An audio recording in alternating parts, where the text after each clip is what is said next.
Good evening, everyone, and welcome back to All Blended Up. It's your girl, Shantanell Linden, and I'm back with another episode.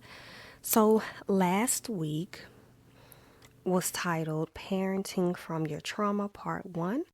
We'll be going into Part 2 today. And that episode kind of segued from the episode prior to that one, which was Fathers Do Not Provoke Your Children. And so if you want to go ahead and listen to those before you listen to this one, it'll make more sense what I am talking about today. So I hope that you are blessed by them because, as I said last week, they are blessing me. And I just want to give a recap of last week. So we used the biblical characters, Abraham and Hannah. And we know that Abraham's wife, Sarah, was barren and that God had promised him this son. And so he believed God and he stewarded that prophetic word well. And we explained why even God chose Abraham because he knew that Abraham would teach his children about the Lord, teach him the principles of God and all of those things. And we see Abraham's commitment when he was asked by the Lord to sacrifice his son. Now, this is the son of the promise. Remember, I left off last week saying parenting from the promise instead of from your trauma. Abraham could have not chose to obey the Lord. And when the Lord's like, hey, sacrifice this thing, he could have been like, well, no, this is the promised son that I've been waiting on all of these years. But he chose to be obedient to God, and God was able to see his heart in it and was like, well, no, you're not going to have to do that. And he provided a lamb. And with Hannah, I said the same thing as far as when she finally did give birth to Samuel, and she's breastfeeding him and she weans him. She takes him to the temple. She was a woman of integrity and she kept her end of the bargain. Now, she could have done the same thing like, hey, no, I'm not turning over my son to the temple. I want to keep my child. But who's to say if she had done that, then that could have totally changed the destiny of Samuel. Would he have been the powerful prophet that God called him to be? Would she have had additional children? Because this woman was barren.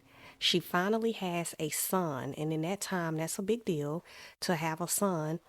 And if she would have been thinking from a place of, hey, I've toiled for this thing, I've prayed for this thing, I cried for this thing, I don't want to let it go, then she may have missed out on the blessing of having more children because she went on to have 5 more.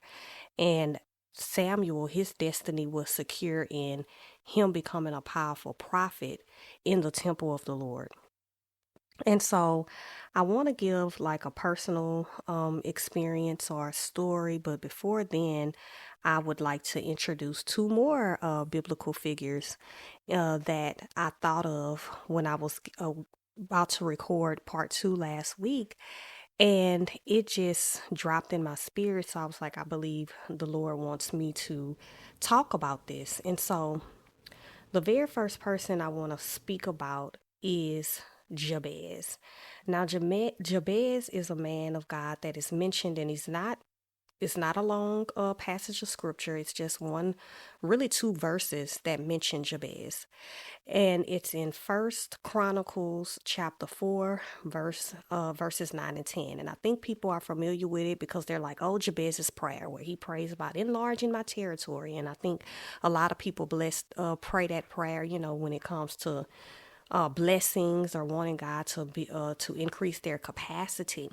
But Jabez had a real reason to pray a prayer like that because his name literally means sorrow, or some translations say pain. And so I left off last week talking about like how Hannah could have parented from the place of trauma, but she parented from the promise. She made a vow to God. And when God granted that vow, and she kept up her end of the bargain.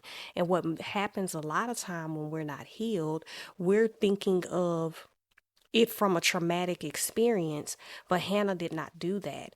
And the reason why I'm bringing that back up again is because as I explained, Jabez's name meant pain or sorrow. And when we read the passage of scripture, we see why his mother named him this. So in First Chronicles chapter 4, starting at verse 9, it says, Jabez was more honorable than his brothers. His mother had named him Jabez, saying, I gave birth to him in pain. So I want to put a pin right there before I go into verse 10. And so Jabez's mother has this traumatic experience. Obviously, she had birthed in him and it was a vigorous labor. And so she opted to name him because of that vigorous labor. She named him Jabez, which in turns means pain. So she took this one experience out of her life, the pain of childbirth, and decided to shape her son's destiny by that name. But that wasn't who he was, because it says that Jabez was more honorable than his brothers. Now, we don't even know what his brothers' names are because they're not listed here. And so that lets you know the significance and the importance of Jabez.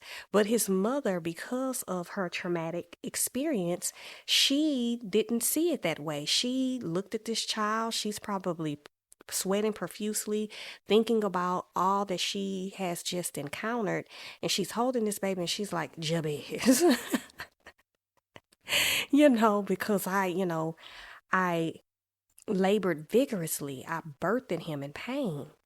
And so that's one of the things we don't want to do. We don't want to parent from a place of trauma. So you go through a traumatic breakup, you go through a traumatic birth, you go through a traumatic childhood or a traumatic experience, and now you're putting that on your child. Because Jabez, like, we know the significance of names. We know that even being here in America, if you have a certain name, like, you could be stereotyped based off of your name. And I think in other cultures, they understand the significance of names a little bit more than we do, or we just either don't care or wasn't taught. And I just truly believe that we have to be mindful of what we're naming our children, because they have to go through life with that name.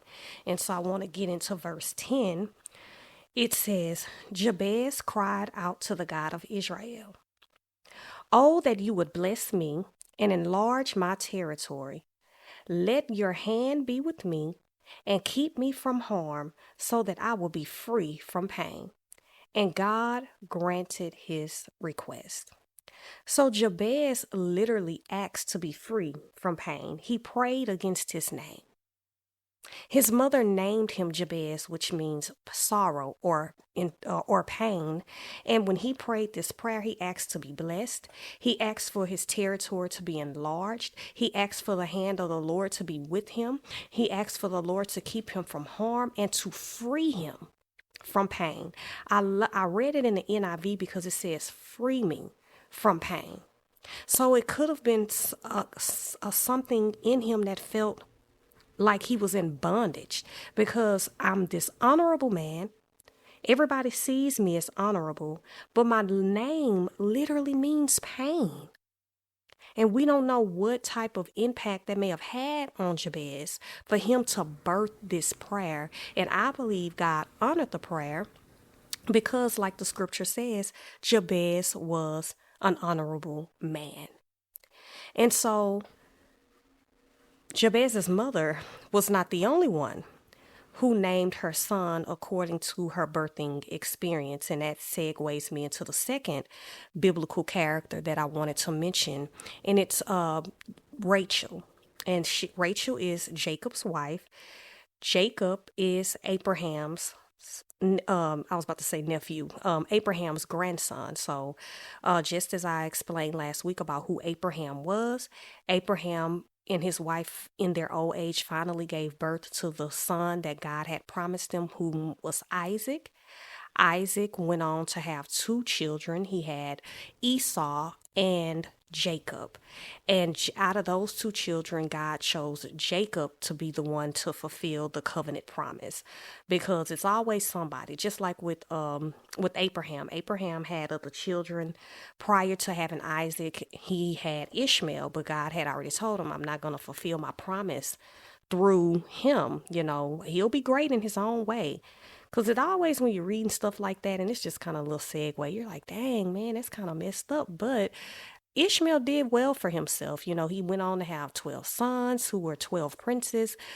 It just was what God was trying to do with building a nation. Because of in his divine wisdom, he chose to do that through Isaac. And then out of the twins, Esau and Jacob, he chose to do that with Jacob. So Rachel was Jacob's wife, one of his wives, and as the story went, she Jacob had also married her sister. So that's a whole nother story in itself. And so but Rachel was the one he really, really loved. And she was barren for many years before she finally began to have children. So the story that I'm about to come out of is where she's birthing her second son. So her first son, Joseph, she already had him. But as they were traveling, she went into labor with her second son. So I'm going to read it. Starting in Genesis 35, verse 16, it says, Then they moved from Bethel. While they were still some distance from Ephrath, Rachel began to give birth and had great difficulty.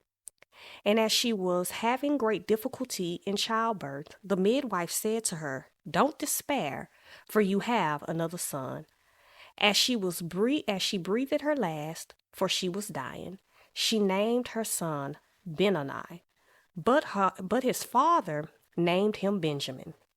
So Rachel died and was buried on the way to Ephrath, that is in Bethlehem. And so I want to go back to verse 18.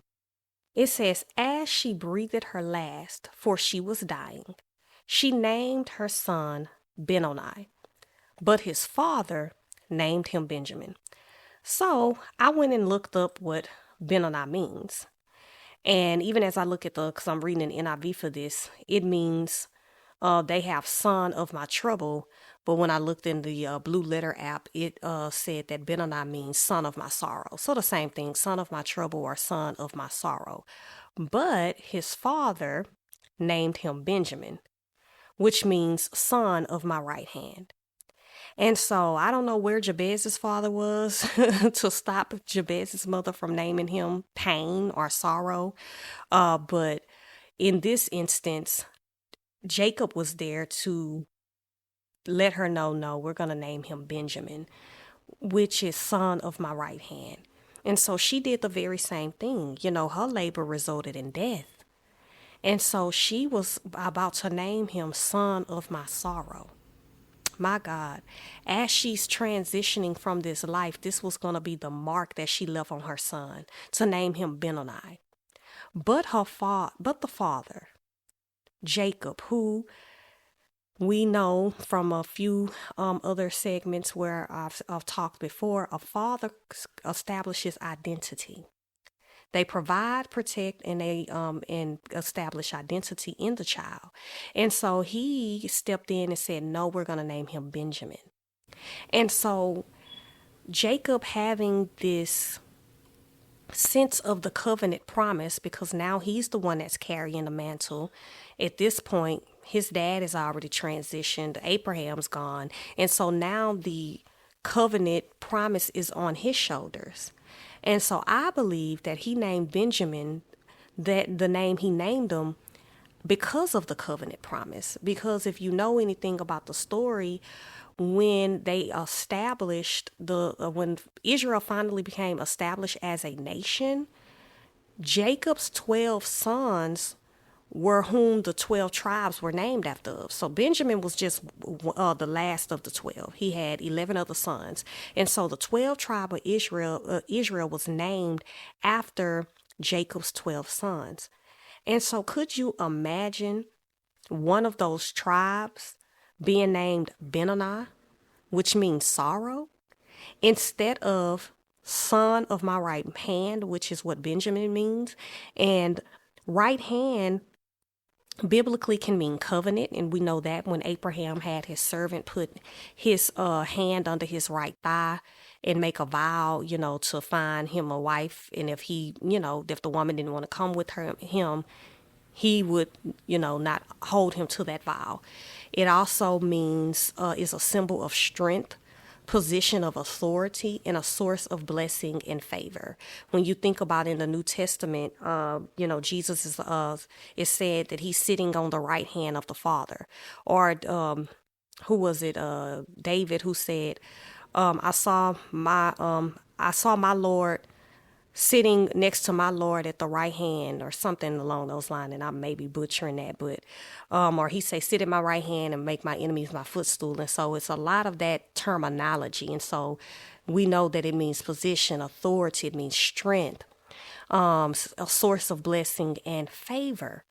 And that's indicative of a tribe that you want to be named of. You want to come from the tribe that means blessing and favor. You want to come from the tribe that means position and authority. You want to come from the tribe that means strength. Would you want to come from the tribe whose name is sorrow? And so it's a beautiful thing here that although she was dying, and I wanted to lay the framework of this is the wife that he truly loved, but even still, he didn't just say, okay, because the wife I loved is dying, I'm just going to let her name him Benoni. He still told her as she was dying, no, we're going to name him Benjamin. And he went on to bury her. And so I believe that Jacob was thinking about the covenant promise. He knew that he was going to be a great nation. He knew that he was going to be a great name. And he named his children according to such. Oh, and another reference to the right hand. Even when Jacob was blessing his grandchildren, Joseph's son, he had put his right hand on the youngest son, and he put his left hand on the oldest son. And Joseph, knowing the significance, he was like, "Oh, Father, wait, put your right hand on the oldest son. This is the oldest." But he was like, "I know what I'm doing, son. They're both going to be great, but the youngest will be greater." And so that's why he put his right hand on the youngest son. And so that's the tribe you want to be named after. And so it just begs to say, how many of us are doing things because of what we've been through? Now, in my personal experience, we know this podcast it's about blended families and uh, original families, if you want to say it that way, as well. But for me, when my first introduction to parenting was with my bonus sons. And I was a young girl, when I really began to be in the midst of it. Like, I met my husband at 18, but I didn't really begin, I would say, being around the boys until I was like 20, when we moved in together.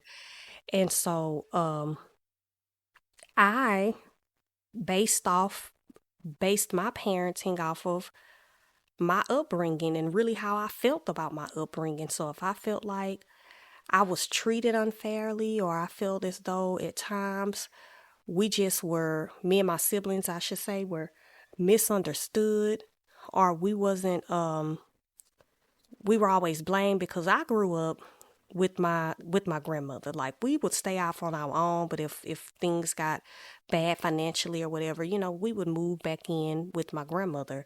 And that was kind of something that happened often. We would be out with our parents, and then maybe something happened where my dad lost his job or whatever the case may be, we would move back in with my grandmother. And Granny's house was always jumping. She always had a lot of people there, but my dad, he had the most kids out of all of his siblings, and it seemed like we would always get blamed for everything. It was junior kids did this, junior kids did that, junior kids are lazy, junior kids don't want to clean up, junior kids, yeah. Oh, who ate all the food? Junior kids did it. We were always getting blamed for stuff.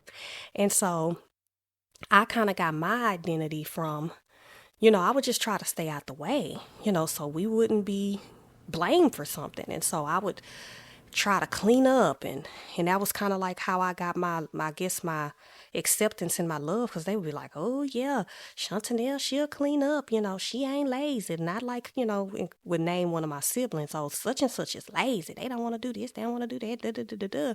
And so it kind of made me feel like, okay, well, accepted or loved or whatever, because they were looking at me like, oh, well, even though we may have been the thorn in the side because there was so many of us, well, at least this one is cleaning up, or at least this one is of value.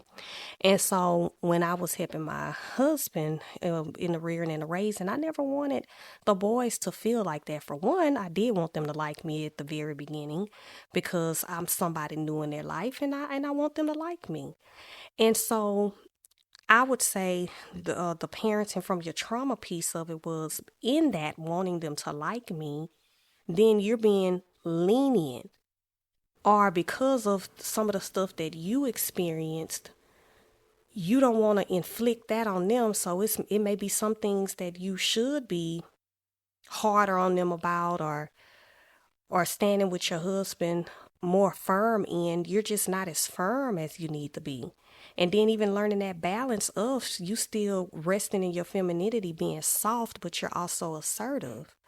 And so, but a lot of that comes from just my childhood, wanting to be accepted, wanting to fit in, wanting to stay out the way, not wanting to be a problem. And so you even take that into your parenting as your children. You don't want them to feel how you felt. And so now you're projecting onto them when they live a totally different life. What I needed, they may not need. And that goes back into what I talked about a few episodes ago with the different children. And fathers, do not provoke your children. We're all different. And so what I needed, my siblings may not have needed. What I was trying to give to my stepsons, and now even my own children, they may not need that. They're growing up in a totally different time. I think about it all the time, like when we were coming up, I don't even recall having a pediatrician. Now it's like, oh, you don't have a pediatrician, like you a bad parent. Like my kids, when they go to their annual follow-ups, they get their vaccines. Now I got vaccinated, but I remember they would do that at school. Like they would have like a mobile truck or something. I don't remember going to having a pediatrician. I just don't. I don't recall really hardly ever getting sick or having allergies. So when I'm telling my dad all of this stuff, he's like, "What?" Because it's just a different dispensation of time, a different grace. That's why it's even in the when you're having your kids, all of this stuff is orchestrated in God's divine timing, because I'd be thinking to myself, like, they could not handle some of the things we have to handle as parents today. We got to be checking cell phones. We got to make sure they don't have access to stuff that they shouldn't have access to, And I'm going to just shorten it, but like, your kid could have access to pee if they have a cell phone. And you know what I'm talking about. Like our parents didn't have that to worry about. All they had to worry about is maybe us having some type of magazine, or if we was on cable, you might might see a little something. But now these things that we have to encounter, it's like a whole different thing. And sometimes I have to remind myself of that, because and that's even parenting from your trauma, because you try to give your children what you feel like you didn't have. And that's not necessarily wrong, but you can give them too much. I heard my friend's pastor, whose church I've been visiting, she was talking about this. She said her mother used to make them go out and pick her flowers. They would say, she would say, go pick me some flowers. And they would, as little kids, would go and pick the little sunflowers, or even maybe, or what she called it, weeds. And her mama would put them in a vase, but she was doing that to cultivate in them a gift of giving, of thinking about somebody other than themselves. And she would even teach her daughter, my friend's pastor now, her mom taught her, like, hey, you have to teach your children how to give. Because if you're always giving them something, then they'll become entitled. And I think what has happened in my generation, I'm a millennial, is we wanted to so course correct that we wanted to give our kids everything that we did not have. And as a result, we've given them too much. And now we're complaining like they're entitled, they're not appreciative, because you have cultivated this lifestyle for that. You've always given them what they want, and sometimes not even what they deserved. They still got a chance to have the birthday party because you didn't want to cancel it, because you've already sent out invitations, or you've already paid for the venue, or whatever the case may be, even though they was misbehaving at school, or they got in bad grades. You still want to save face. And that's parenting from your trauma. Like my husband, he's really into shoes, and so he likes to have his shoes, and he wanted his sons, really more so I say with the older ones, certain a certain wardrobe. And again, there's nothing wrong with that, but again, it just all has to be tailored a certain way, because you can give them too much. And then when now they're coming to you is for stuff, you feeling away. Only time these kids call me is when they want something. Is that the environment? Is that the atmosphere that you've cultivated? They don't ever think about you. They don't ever buy you anything. Did you teach them? And I think I referenced this in another podcast. I remember we had got a different Gatorade bottle. It was the one where you flip up the top instead of just unscrewing it open. And I remember my son couldn't open it. And I was like, boy, you can't open that. And it was like in that moment, Lord was like, he's never opened that type of bottle before. So you have to show him how. And sometimes we be expecting our children to know how to do something, and we've never taught them. And so I just wanted to lay and use the scriptures to point to what it can look like to parent from a place of trauma and to parent from the promise. I want to say last week, I really showed 2 examples of people who parented from a place of the promise. And then this week I showed 2 parents who parented from a place of trauma. And it wasn't just no minuscule trauma. Like birth can be traumatic, especially back then, it was life and death. And for Rachel, it did lead to her death. And so it's not to say that your trauma is insignificant, but you have to be intentional to not let that be the driving force of how you are rearing and raising your children, because God has a call for their life. And you can't be trauma dumping on them because of what you went through.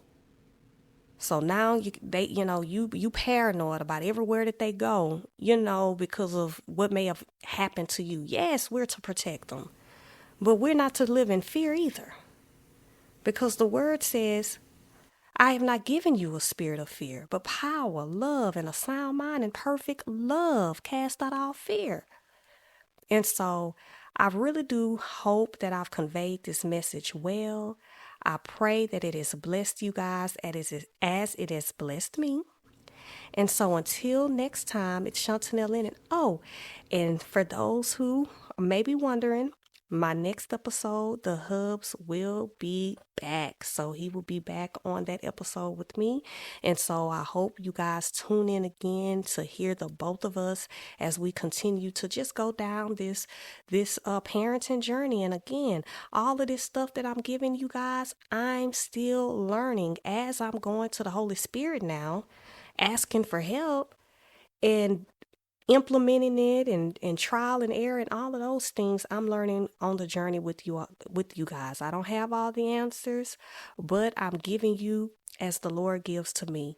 And so I thank you again for tuning in. Until next time, it's Shantanell Linden with All Blended Up.